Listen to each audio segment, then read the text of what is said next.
Hello hi ನಮಸ್ಕಾರ, welcome to food media. ನಾನು ಶರತ್ ಕುಮಾರ್. ಸ್ನೇಹಿತರೆ, ಪಾಯಸ ಅಂದರೆ ಯಾರಿಗಿಷ್ಟ ಇಲ್ಲ ಹೇಳಿ.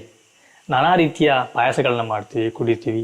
ಅದರಲ್ಲಿ ಮೊದಲೆಲ್ಲ ಹಬ್ಬ ಹರಿದಿನ ಅಂತಂದರೆ ಸ್ಪೆಷಲ್ ಆಗಿ ಒಂದು ಸಿಹಿ ಅಂತಂದರೆ ಅದು ಪಾಯಸ ಆಗಿರ್ತಿತ್ತು. ಬಟ್ ಇವಾಗ ನಮಗೆ ಯಾವಾಗ ಮನಸ್ಸಿಗೆ ಬೇಕನ್ಸುತ್ತೋ ಆವಾಗ ನಾವು ಅದನ್ನು ಮಾಡಿ ಕುಡಿತೀವಿ. ಇವತ್ತು ನಾವು ನಿಮಗೆ ಸ್ಪೆಷಲ್ ಆಗಿ ತುಂಬ ಅಂದರೆ ತುಂಬ ಸಿಂಪಲ್ ಆಗಿ ಒಂದು ಪಾಯಸ ಮಾಡೋದನ್ನ ತೋರಿಸ್ತೀವಿ. ಅದಕ್ಕಿಂತ ಮುಂಚೆ ನೀವು ನಮ್ಮ ಚಾನಲ್ಗೆ ಹೊಸಬರಾದ್ರೆ ದಯವಿಟ್ಟು ಸಬ್ಸ್ಕ್ರೈಬ್ ಮಾಡಿ, ಹಾಗೆಯೇ ಪಕ್ಕದಲ್ಲಿ ಬೆಲ್ಲೈಕನ್ನ ಕ್ಲಿಕ್ ಮಾಡಿ ಆಲ್ ಆಪ್ಷನ್ ಸೆಲೆಕ್ಟ್ ಮಾಡ್ಕೊಳ್ಳಿ. ನಾವಿವತ್ತು ಮಾಡ್ತಿರುವಂತಹ ಪಾಯಸ ಯಾವುದಂತಂದರೆ ಪದಂಗಿ ಸಲೈ ಪಾಯಸ. ತುಂಬ ಜನಕ್ಕೆ ಅನಿಸ್ಬೋದು ಈ ಪದಂಗಿ ಸಲೈ ಏನು ಅಂತ. ಪದಂಗಿ ಸಲೈ ಅಂತಂದರೆ ಹೆಸರು ಬೇಳೆ, ಹೆಸರು ಕಾಳು ಬೇಳೆ ಬರುತ್ತೆ, ಅದು ಹೆಸರು ಬೇಳೆಯಿಂದ ಮಾಡುವಂತಹ ಪಾಯಸ. ಇಲ್ಲಿ ನಮ್ಮ ಮಂಗಳೂರು ಕಡೆ ತುಂಬ ಫೇಮಸ್ ಆಗಿರುವಂಥದ್ದು, ಹಾಗೆ ತುಂಬ ರುಚಿ ಕೊಡುತ್ತೆ. ಅಷ್ಟೇ ಅಲ್ಲ, ಇದರಿಂದ ನಮ್ಮ ದೇಹಕ್ಕೆ ತುಂಬ ರೀತಿಯ ಅನುಕೂಲಗಳಿದೆ. ತುಂಬ ತಂಪು. ಹಾಗಾಗಿ ಕೆಲವು ನಾವು ದೇವಸ್ಥಾನಗಳಿಗೆಲ್ಲ ಊಟ ಮಾಡ್ಲಿಕ್ಕೆ ಹೋದಾಗ ಅಲ್ಲಿ ಹೆಚ್ಚಾಗಿ ಈ ಪದಂಗಿ ಸಲೈ ಅಥವಾ ಹೆಸರು ಬೇಳೆಯ ಪಾಯಸವನ್ನು ಮಾಡೇ ಮಾಡ್ತಾರೆ. ಬನ್ನಿ ನಾವೀಗ ಆ ಪಾಯಸ ಮಾಡೋದು ಹೇಗೆ ಅಂತ ನೋಡೋಣ. ನಾವಿಲ್ಲಿ ಪದಂಗಿ ಸಲೈ ಅಥವಾ ಹೆಸರು ಬೇಳೆಯನ್ನು ಆಲ್ರೆಡಿ ತೊಳೆದಿಟ್ಟಿದ್ದೀವಿ. ನಾವಿಲ್ಲಿ ಇಷ್ಟು ದೊಡ್ಡ ಲೋಟದಲ್ಲಿ 1 ಲೋಟ ನಾವು ಇದಕ್ಕೆ ತಗೊಂಡಿದ್ದೀವಿ. ಇವತ್ತು ರೆಸಿಪಿ ಸ್ಪೆಷಲ್ ಹೇಳೋದು, ಮಾತಾಡೋ ಅಂತಂದರೆ ಆಗೋದಿಲ್ಲ, ನಾನು ಚೆಂದ ಕಾಣ್ತಿಲ್ಲ ಅಂತ ಹೇಳ್ತಾ ಇದ್ದಾಳೆ. ಇನ್ನೊಂದು ವಿಷಯ, ಒಂದು ವೇಳೆ ನೀವು ಕುಕ್ಕರಲ್ಲಿ ಮಾಡೋದಾದರೆ ನೀವೇನು ಅದು ನೆನೆಸಿಡ್ಬೇಕಂತಿಲ್ಲ.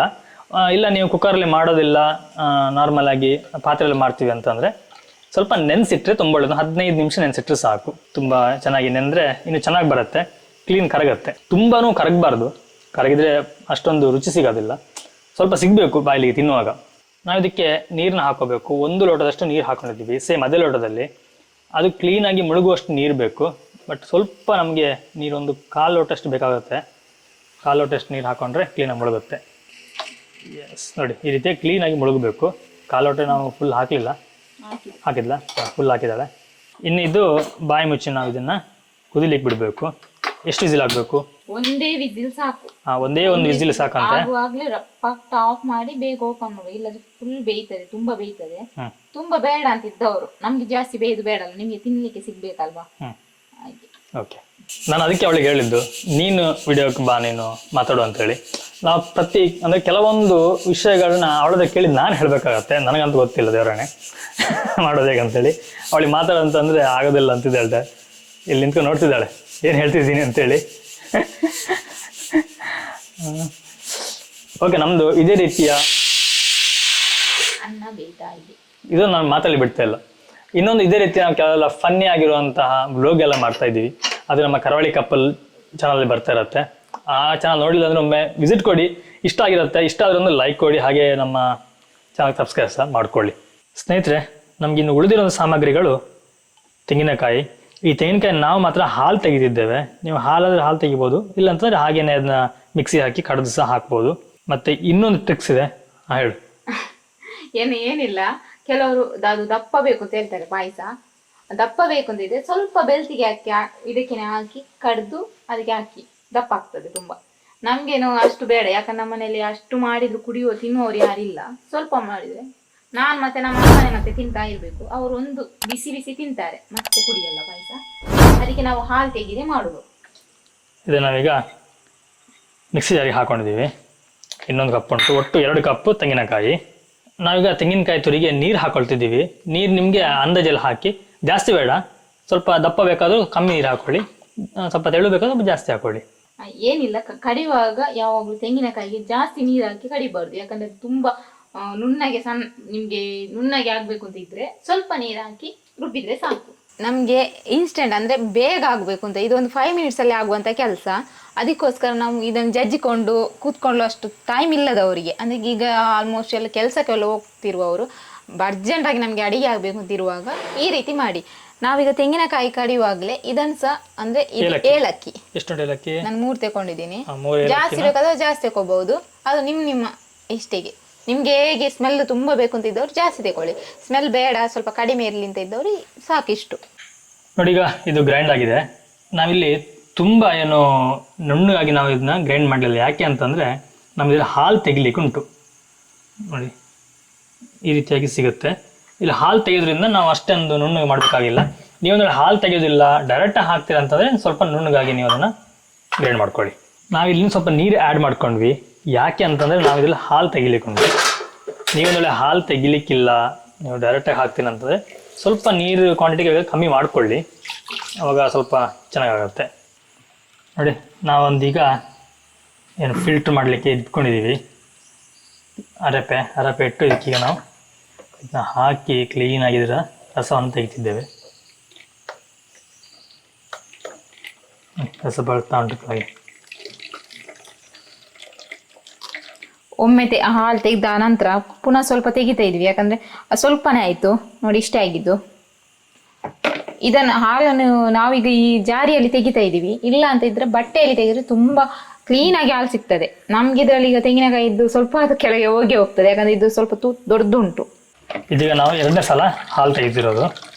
ಈಗ ಸೆಕೆಂಡ್ ಟೈಮ್ ತೆಗೆಯುವಂಥ ಹಾಲು ಸ್ವಲ್ಪ ತೆಳು ಬರುತ್ತೆ. ಓಕೆ, ನಮ್ಮದೊಂದು ವಿಸಿಲ್ ಆಯಿತು ನೋಡಿ, ತುಂಬ ಚೆನ್ನಾಗಿ ಬೆಂದಿದೆ. ಎಷ್ಟು ಬೇಯಿಸುದು ಬೇಡ ಅಂತ ಇದ್ದವರು ಡೈರೆಕ್ಟ್ ಆಗಿ ಬೇಯಿಸಿ. ಹೌದು, ಆಗ ನಿಮ್ಗೆ ಗೊತ್ತಾಗುತ್ತೆ ಎಷ್ಟು ಬೆಂದಿದೆ ಅಂತ ಹೇಳಿ. ಇದು ಕುಕ್ಕರಲ್ಲಿ ಒಂದು ವಿಸಿಲ್ ಅಲ್ಲ, ಹಾಗೆ ಗೊತ್ತಾಗೋದಿಲ್ಲ ನಮ್ಗೆ ಎಷ್ಟು ಬೆಂತು ಅಂತೇಳಿ. ಒಂದು ವಿಸಿಲಿಗೆ ನಾವು ನೀರಿಡುವ ಮೇಲೆ ಡಿಪೆಂಡ್ ಆಗಿರುತ್ತೆ. ನಾವು ಇದನ್ನು ಇನ್ನೊಂದು ಪಾತ್ರೆಗೆ ಹಾಕೊಳ್ತಿದ್ದೇವೆ. ಅದೇ ಪಾತ್ರೆಗೆ ಕಾಯಿಯ ಹಾಲು ಸಹ ಹಾಕೋಬೇಕು. ಇದನ್ನ ಕ್ಲೀನಾಗಿ ಮಿಕ್ಸ್ ಮಾಡಿ ನಾವು ಇನ್ನೊಂದು ಸಲ ಕುದಿಲಿಕ್ಕೆ ಇಡಬೇಕು. ಅದು ಕ್ಲೀನಾಗಿ ಕುದ್ರೆ ನಮ್ಮ ಪಾಯಸ ಆಲ್ಮೋಸ್ಟ್ ರೆಡಿ ಆದ ಹಾಗೆ. ನಾವು ಇದರಲ್ಲಿ ನನಗೆ ಗ್ರಾಮ್ ಲೆಕ್ಕ ಗೊತ್ತಿಲ್ಲ, ಸಿಹಿಗೆ ಎಷ್ಟು ಬೇಕು ಅಂತ ನೋಡ್ಕೊಂಡು ಹಾಕಿದ್ರೆ ಸಾಕು. ಈ ಬೌಲಲ್ಲಿ ತೆಂಗಿನ ಆವಾಗ 2 ಬೌಲ್ ತಗೊಂಡೆಲ್ಲ, ಅದರಲ್ಲಿ ಅದೇ ಬೌಲಲ್ಲಿ 1.5 ಕಪ್ ಅಷ್ಟು ಬೆಲ್ಲ ಉಂಟು. ಇದನ್ನೀಗ ನಾವು ಇದಕ್ಕೆ ಹಾಕೋಬೇಕು.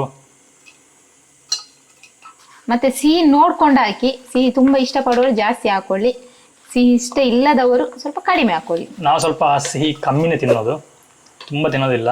ಅವರು ಕಾಫಿಗೆ ಮಾತ್ರ. ಕಾಫಿ ನಂಗೆ ಸ್ವಲ್ಪ ಸಿಹಿ ಬೇಕು, ನನಗೆ ಕಾಫಿಗೆ ಬೇಡ. ಬಟ್ ಇವಳಿಗೆ ಕಾಫಿಗೆಲ್ಲ ಅಂತ ಕಾಫಿ ಕುಡಿಯೋದಿಲ್ಲ.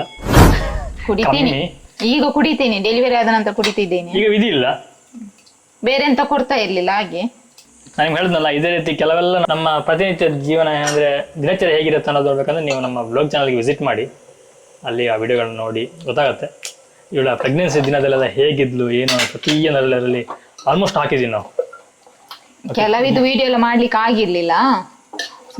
ಬೆಲ್ಲ ಹಾಕಿದ ನಂತರ ಒಮ್ಮೆ ಕೈ ಆಡಿಸಿ, ಮತ್ತೆ ಇದಕ್ಕೆ ಕೈ ಆಡಿಸ್ತಾ ಇರ್ಬೇಕು, ಯಾಕಂದ್ರೆ ತಲೆ ಹಿಡಿತದೆ ಇದು.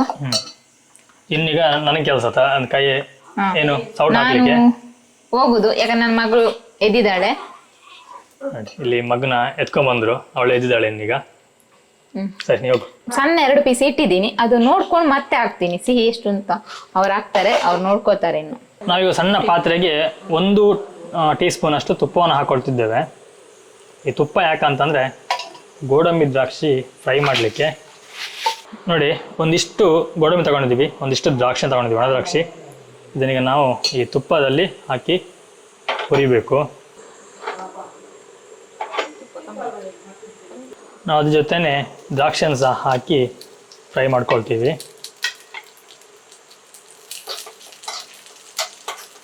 ನೋಡಿ, ದ್ರಾಕ್ಷಿ ಈಗ ಫುಲ್ಲಾಗಿ ಫ್ರೈ ಆಗಿದೆ, ಇಷ್ಟಾದರೂ ಸಾಕು. ಇನ್ನು ಗ್ಯಾಸ್ ಆಫ್ ಮಾಡಿ ನಾವಿನ್ನು ಡೈರೆಕ್ಟಾಗಿ ಇದಕ್ಕೆ ಹಾಕೋಬೇಕು. ನೋಡಿ, ಈ ರೀತಿಯಾಗಿ ನಾವು ಹಾಕೋಬೇಕು. ಮತ್ತು ನಾವು ಸೌಟ್ ಹಾಕೋದನ್ನ ಮಾತ್ರ ನಿಲ್ಲಿಸಲೇಬಾರ್ದು, ಕ್ಲೀನಾಗಿ ಹಾಕ್ತಾ ಇರಬೇಕು. ನೋಡಿ, ನಾವು ತುಪ್ಪ ಸಹ ಯೂಸ್ ಮಾಡೋದಿಲ್ಲ. ಅದೇ ಸುಮ್ಮನೆ ಕಾಸ್ಟ್ಲಿ ಅಲ್ವಾ ಈಗ ಎಲ್ಲದಕ್ಕೂ. ಹೌದು, ಯಾವುದು ಬಿಡುವಾಗಿಲ್ಲ. ನೋಡಿ, ಈಗ ಅದು 1 ಕೊದಿ ಬಂದಿದೆ. ಹಾಗೇನೆ ದಪ್ಪ ನೋಡಿ, ಇಷ್ಟು ದಪ್ಪ ಇದೆ. ಇಷ್ಟು ದಪ್ಪ ಆದರೆ ಸಾಕು. ಇನ್ನು ಆಫ್ ಮಾಡುವ, ತುಂಬ ದಪ್ಪ ಆದರೆ ತಿಳಿ ಚೆನ್ನಾಗಾಗೋದಿಲ್ಲ.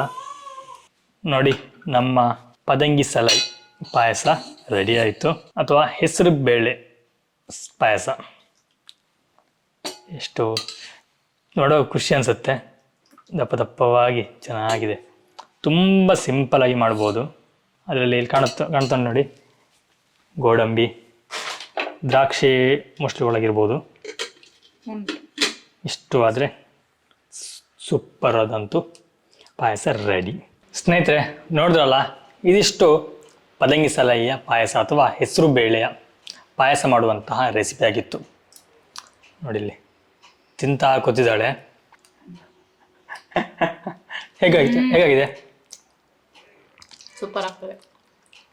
ರೆಸಿಪಿ ಮಾಡಿದವರೇ ಹೇಳೋದು ತುಂಬ ಚೆನ್ನಾಗಿದೆ ಅಂತೇಳಿ, ತಿಂದು ಅವ್ರು ಊಟ ನಾವು ಆದ್ಮೇಲೆ ಹೇಳಬೇಕು. ತಿನ್ನೋದಂತೆ. ನಂದು ಊಟ ಇನ್ನು ಮೊದಲು ನನಗೆ ತಡೀಲಿಕ್ಕೆ ಆಗ್ಲಿಲ್ಲ, ಅದಕ್ಕೆ ಅವರು ಹೇಳುದು ನೀ ಎಷ್ಟು ಅವಸರ ಅಂತ. ಒಂದು ಕರೆಕ್ಟಾಗಿ ನನಗೊಂದು 2 ಫೋಟೋ ತೆಗಿಲಿ ಬಿಡಲಿಲ್ಲ ಅವಳು. ಹಾಗೇನಿಲ್ಲ, ಬಿಟ್ಟಿದ್ದೀನಿ.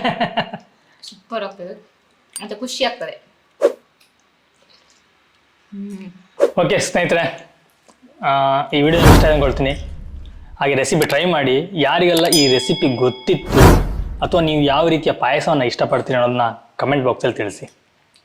ನಾನು ನಿಮಗೆ ಮುಂದಿನ ವಿಡಿಯೋ ಸಿಗ್ತೀನಿ ಒಂದೊಳ್ಳೆ ರೆಸಿಪಿ ಅಥವಾ ಒಂದೊಳ್ಳೆ ಗಿಡಮೂಲಿಕೆ ಅಥವಾ ಒಂದೊಳ್ಳೆಯ ಇನ್ಫಾರ್ಮೇಷನ್ ಜೊತೆ. ಥ್ಯಾಂಕ್ ಯು, ಬಾಯ್, ನಮಸ್ಕಾರ.